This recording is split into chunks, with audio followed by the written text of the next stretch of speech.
Last month, I did something I thought would make my life better. I bought my first house. After years of renting, struggling to save, and dreaming of a space that was truly mine, I finally made it happen. I had done everything by the book, paid off debts, saved diligently, and even consulted legal and financial advisors to ensure I was making the right decision. I was proud of myself. Excited, even. This house wasn't just a building. It was independence, stability, and a milestone I had worked hard for. I wanted to celebrate quietly, maybe invite a few friends over, and enjoy the feeling of achievement. Then, out of nowhere, I got a call from my parents. "We need to talk," my mother said, her tone unusually stern. I frowned. "Okay, what's wrong?" "You've made a huge mistake," my father said. "We're taking you to court." I laughed nervously, thinking it was a joke. "What? You're joking, right?" They weren't. Apparently, my parents were furious that I had bought the house without their approval.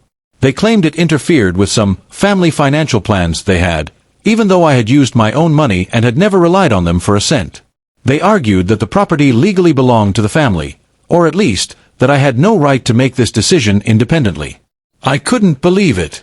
The people who had raised me, who had taught me responsibility and independence, were now trying to take away the very thing I had worked for with my own hands. Court day arrived, and I felt a mixture of anger, disbelief, and nervous energy. I had my paperwork in order, proof of funds, legal documentation, and advisors who could testify that the purchase was fully legitimate. My parents arrived, looking calm and collected, as if they were the ones in the right. When the judge called the session to order, my father started presenting his arguments, emphasizing tradition, family planning, and some vague legal clauses. But as each point came up, my lawyer dismantled them methodically. Every claim of theirs was based on assumption, not fact. Halfway through the hearing, I realized something. This wasn't really about the house. It was about control. About their need to dictate my life, even as an adult.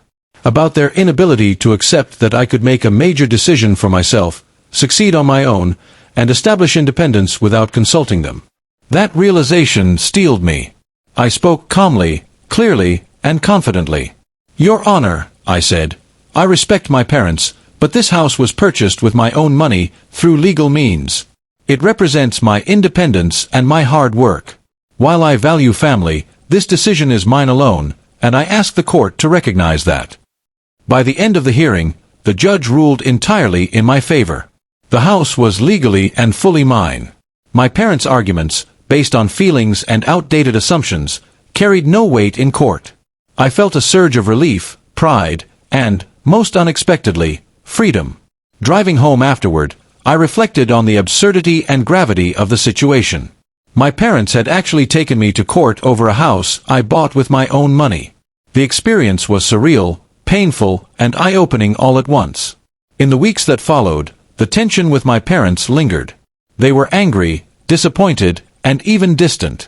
But I noticed something else too: respect.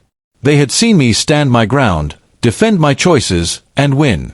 Even if begrudgingly, they began to realize that I was capable, independent, and able to handle major life decisions without their interference. I also learned something crucial for myself. Independence sometimes comes with friction. Standing up for your rights, making decisions on your own, and asserting control over your life isn't always easy, especially when those around you don't understand or approve. Today, as I sit in my new home, I feel a deep sense of accomplishment. Every wall, every corner, every little improvement I make reminds me of the struggle and the victory. I didn't just buy a house. I claimed my independence. I proved to myself, and to everyone else, that I could make major life decisions responsibly, even in the face of opposition. Life will sometimes challenge your autonomy, even in the most unexpected ways. Sometimes, those challenges come from the people who love you most. But those challenges also reveal your strength, your resilience, and your ability to navigate conflict with dignity. Buying this house wasn't just about owning property. It was about claiming my life, my choices, and my future. And while it led to confrontation, frustration, and even court proceedings, it also taught me the most valuable lesson of all: that standing up for yourself, even against those you love, is sometimes the only way to grow, thrive, and truly live.